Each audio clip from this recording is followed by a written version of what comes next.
Hello everyone and welcome. My name is Penny and this is Penny's Small Spaces. I know it's probably a couple of days late by the time this video comes out, but I do want to say happy Thanksgiving to all of my American viewers. Up here in Canada, we have our Thanksgiving in October, so it's been here and gone already a few weeks ago. We also got our first real snowfall about 4 or 5 days ago, which is very late for up here. Typically, we usually get snow sometime in around the beginning of November, not the end of November. So that's great. It's been an extra few weeks of some really nice weather. But now the snow is here, and I have to say, after 5 days, I'm already over it, and I'm ready for it to be spring. So in today's video, I'm going to finish up the basement in this part of the house, and I'm going to move up to the main level. So I'm going to be putting in all of the walls. I have 2 staircases that I need to do. And then I also have a set of swinging saloon doors, because who doesn't need saloon doors in your house? I hope you like the video, and it's time to get started.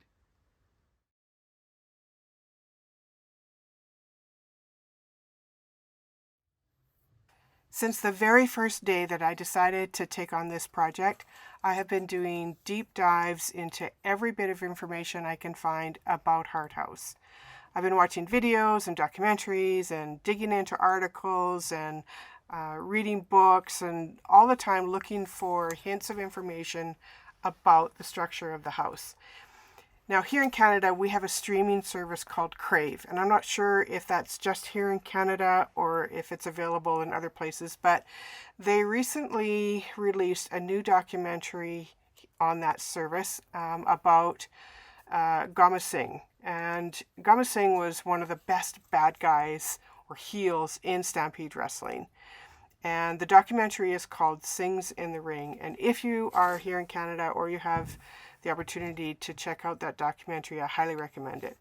Anyway, in the documentary, Gama Singh talks about the steep metal staircase going down into the basement to the dungeon. And there's actually a little clip of the stairs in that documentary. So now I know what they actually look like.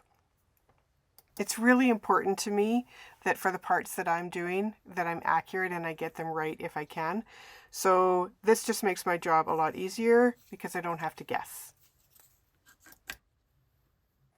I cut the stringers out of wood because I want those to be good and solid, but the steps themselves I'm going to cut from some chipboard.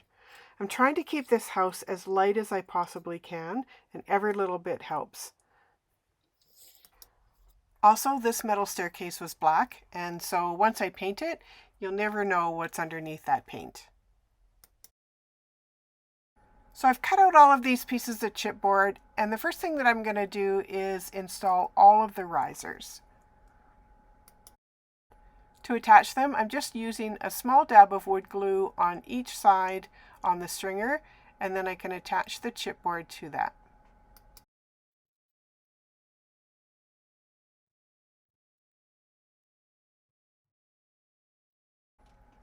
Once all of the risers are in place, now I can go in and add the steps. I do want the steps to come out just a little bit farther than the risers, just to give it a tiny bit of a lip.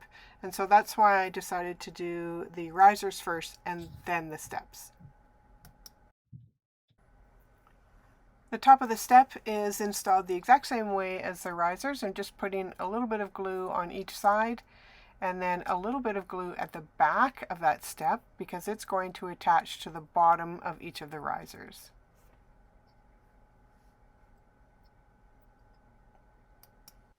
And yes, I did go back and clean up all of the extra glue residue.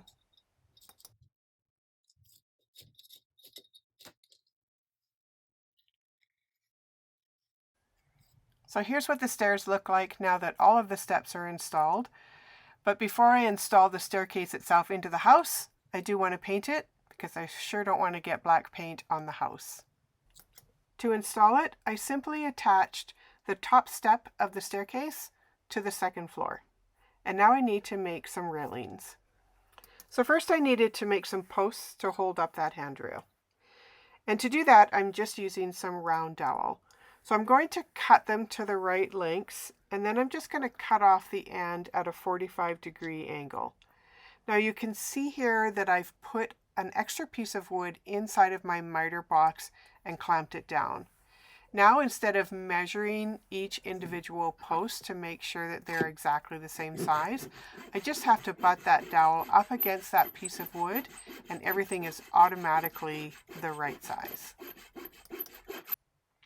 I set the dowel on my chomper tool to the 45-degree angle, and now I'm just snipping off the one end.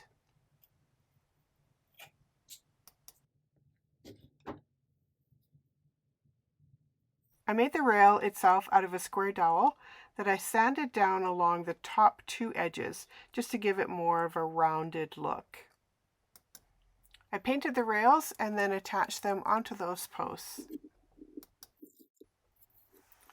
Some of the other things that I've done on this floor just to complete it is I've added this little strip of wood along the front of the second level. Two things. First of all, it covers up the corrugation of the cardboard, but it also adds a little bit of protection from those edges getting banged up once the house is finished. So once I put that strip of wood on, because you can't clamp it in this particular case, so I just used some painter's tape and taped it on there and gave it a chance to dry, and now I'm just going to take all of that tape off. The other thing that I did was I added these 1/2-inch square dowels to support the ceiling where it wasn't actually sitting on any of the dividing walls. So there's some corners there that come out by the stairs that just were kind of hanging there. And so I wanted to make sure that if anybody was to ever put any kind of weight on those areas, that it wasn't going to collapse or bend the floor. I'm not going to do anything more to this level until the rest of the house is completed and I start working on the doors and windows and the outside finishing. So for now, I'm going to move up to the next floor, which is the main level. I cut out the back wall piece and then of course cut out all of the door and window openings. There were actually 2 doors on this wall, one from the dining room and one from the kitchen, and then of course all of those windows. I'm still using wood glue to attach, but you could also use tacky glue if you wanted to. I just have an emotional attachment to wood glue, so it tends to be my go-to. I'm adding painter's tape to clamp it all together until it dries.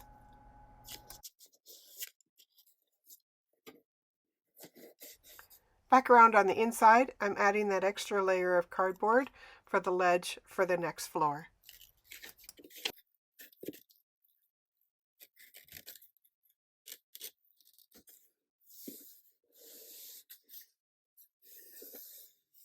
I sketched out the room placement, and so we have the dining room on the left and the kitchen on the right. There was a bathroom at the very back in the middle, and then there was another staircase in front of that. This was originally a servant staircase that went from the kitchen up to the second floor. Not that the Hart family ever had servants, but Kristen tells me that it was very narrow and that she has a lot of fond memories of playing on it when she was a kid. I'm starting with the bathroom since it's the hardest one to get to. This won't be a functioning room since you would not be able to actually see into it. You'll only be able to see that it's there from this angle. This is one of those areas that'll be extremely difficult to finish once the rest of the walls are installed. So, with Kristen's permission, I've done the interior work as well on the bathroom walls. Another really tricky area is going to be inside of the stairwells because there will be a wall in between these 2 doors. So I went ahead and finished off those areas as well. On the wall that divided the dining room from the kitchen, there were these swinging saloon doors. So I'm going to try and make those next. To get the door size right, I built the frame first. I judged the height of the doors from the picture that I have, but I also need to make sure that I leave enough room for hinges on either side. To make sure the doors are the same size and shape, I started with just one piece of wood. I shaped the top of the piece using a template that I made from paper. I just folded the template in half and cut out the shape that I wanted. And when you open the piece of paper, both sides are exactly the same. Then once I had that shape cut into the wood itself, I could then just slice the wood in half and have two doors exactly the same. For the hinges, I'm going to be using these cord end clips that are typically used for jewelry making. I found these on Temu, but I'm guessing you can probably find them on Amazon as well. Now this metal is very soft and pliable, so it's very easy to bend, and I'm going to bend over this section that has the hole in it.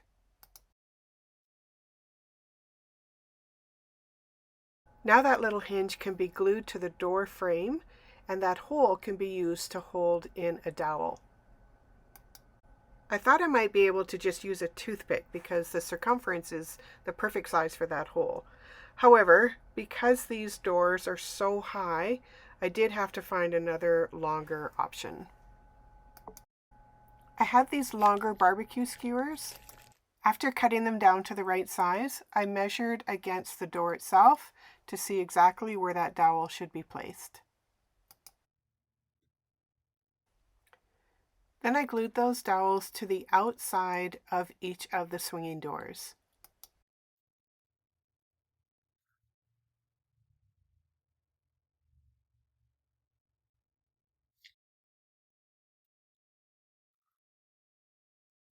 Now I have to admit that installing them was super fiddly and one of those times where I wished I'd had a third hand. I glued in the hinges on the bottom and then marked out on the top where I thought the hinges would be. Turns out it was a little bit high because once I slid the bottom dowel into the hinge, I could see that I had probably 3 millimeters of height there that I needed to lower. Now wood glue does not adhere to metal, so I used a little bit of jewelry glue to attach the hinges. The tricky part is that you actually have to have the door in the hinge before you can install it. Otherwise, you'll never get the pin to go up far enough so that you can get both ends in. I did eventually get them installed, and yes, they do swing. I did stain them as well, and again, because it's in a tricky area, that would have made it very difficult once all of the walls are installed. I also added white on the other side, which is the kitchen. The smaller area on the right is for the bathroom, you won't see that, and then the larger area is going to be the inside of the staircase, which you also won't see. I glued the dining room wall in and then started adding the walls for the bathroom.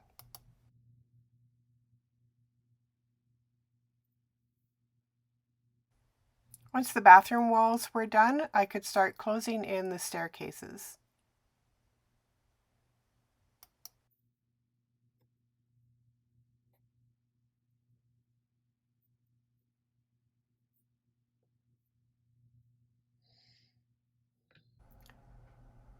I'm adding another wood dowel here for strength, and then adding a very narrow staircase in this very narrow space. I started by adding the risers onto each side of that narrow space. Then one by one, I added first the treads and then the steps. So that's 2 of the 4 staircases done for the house. Now I feel like things are going to start moving pretty quickly from this point on. In my next video, my intention is to finish the back half of the house. So stay tuned and we'll see you then.